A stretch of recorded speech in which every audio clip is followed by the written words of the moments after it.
We already know that a clause must contain a verb, and that, in a sentence, a main clause will make sense by itself, whereas a subordinate clause won't.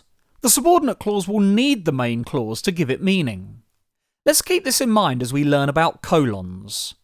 Generally speaking, colons are used to introduce things, and they're placed after a main clause. Take a look at this example. I need to go to the shops to buy these items: bread, cheese, milk, and apples. So what's been introduced here? Well, it's a list of items, so colons can be used to introduce lists. Notice how the colon comes after a main clause. I need to go to the shops to buy these items. A common mistake when using colons with lists is not to have a main clause before the colon, like this. I need to go to the shops to buy bread, cheese, milk, and apples. This is incorrect as there isn't a main clause before the colon. Okay, let's take a look at another example. What's being introduced this time? The weather forecast is not good. Heavy storms are coming. Here we're introducing an explanation that builds upon the idea introduced before the colon. We're telling the reader more about the weather.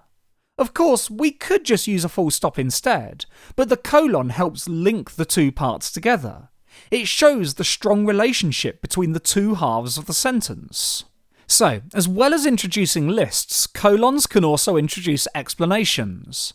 They can also introduce quotes. Take a look at this example. Ben was worried about the school test. I really hope I pass.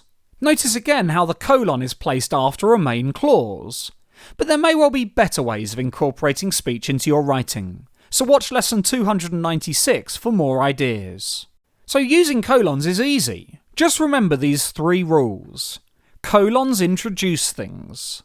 The colon must come after a main clause, that is, something that makes sense by itself. Whatever comes after the colon must have a strong link with whatever comes before. It's almost as if we're giving the reader a little more information on the same subject.